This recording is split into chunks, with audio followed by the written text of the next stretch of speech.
he went over there, and sure enough, I mean, 2 hours after he'd been there, he done killed the biggest buck he's ever shot. Called me just losing his mind.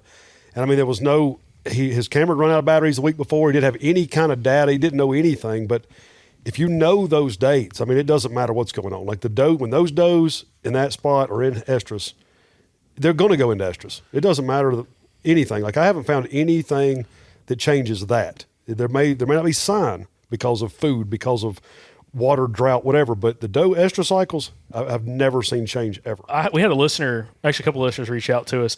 When you shot it was either talking to Daniel here, your first or second buck this year, I can't remember which one, but they were like, was that based off annual data?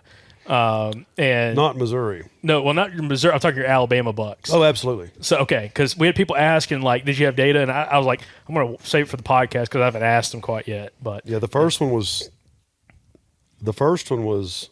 3 days later. The last one was to the day. To the day. From 1 year ago. Yeah. Yep. So, which that was episode 584. Again, kind of talk about annual patterns with mature bucks.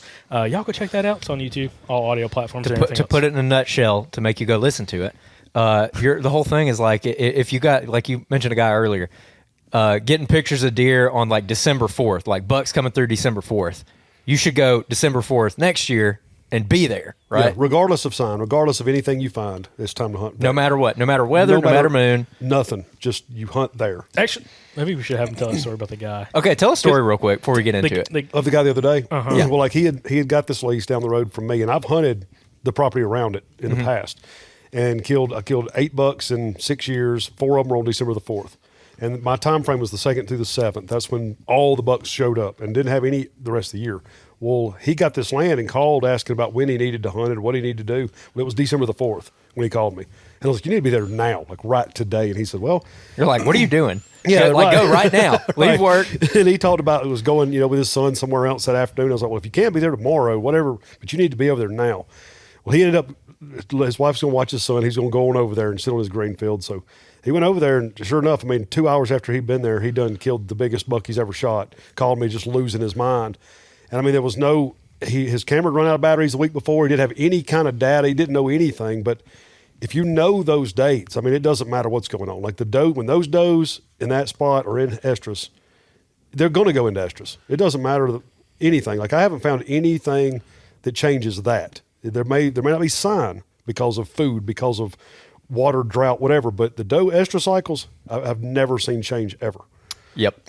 Yeah, and that's a good point. I wanted to bring that up right off the bat because a lot of people, especially in Alabama, especially in your part of Alabama, have been struggling to find sign this year. It seems like a down year. I mean, I've struggled with it this year. It's been a really tough year as far as any kind of buck sign goes or feed sign. We had the drought. A lot of our oak trees around here aborted their mass crops this year. And so there's just no acorns on the ground whatsoever. And, I mean, you can find them from time to time, but it's a lot harder than it has been the last couple of years. Other people have the opposite problem. They've got too many on the ground. Mm-hmm. But pretty much everyone dealt with this drought. And most of the people I've been talking to across the board, really across the Southeast, have been – it's just a down year for when it comes to buck sign. Yeah. But you're saying, like, that does not matter. They're just not laying down sign. I was interested to see what would happen this year because of what I've known about in the last few years, because it's new to me where I'm hunting. And – when I went in there this year with no sign, there the bucks were. I mean, I ended up killing 2 in 1 week, should have killed 3.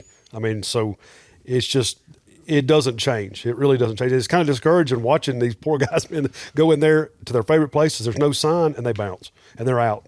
And I'm like, man, like, I just want to. It's kind of like exactly what I was just talking to Jacob about possibly doing tomorrow. Yeah. It's like, man, just give me the pin, let me go in there. Y'all go over here where you think you need to be, and let's just see what happens. Yeah. It's like, just like, I don't want to prove my point. I just want it for me.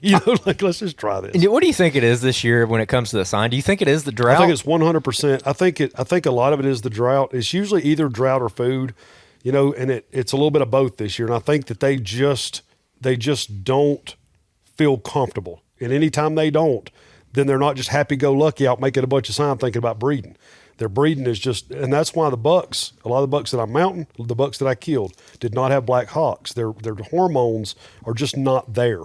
but they're still behind does. You know what I mean? If a hot doe comes walking through and the bucks just aren't swelled up and got black stinky hocks, a hot doe comes through. I mean, a buck will breed her in July.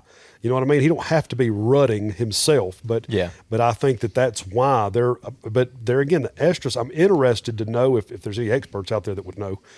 I know you can put a doe into estrus, like in a high fence and stuff, but I wonder if that estrus cycle is going to come through regardless of circumstance to a point.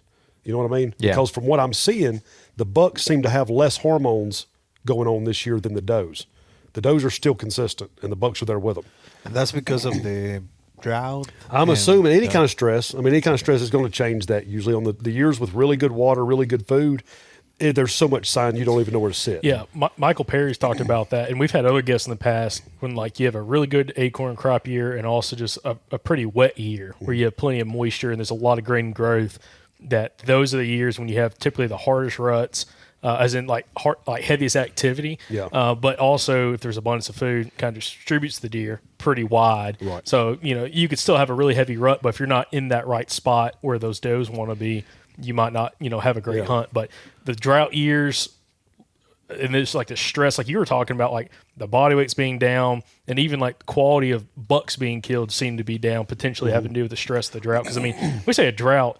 It was dry for a majority of the state. I mean, going back to almost July in a lot of these places, and even early in the summer, it was dry. Yeah. We had some spattering rain, but nothing heavy.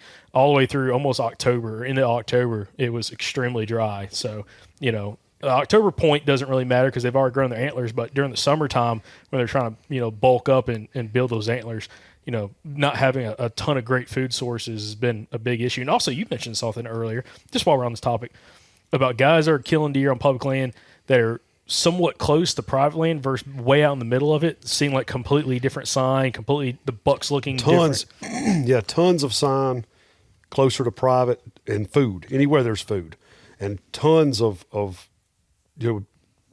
just scrapes and rubs. I mean, they're just everywhere. Whereas you go places where there's not food and there's nothing.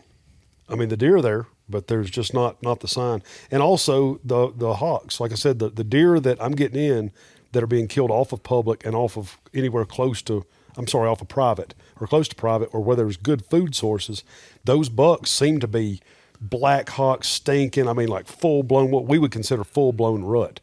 And I think that's the difference between some years people say we just didn't have much of a rut this year. All the does get bred.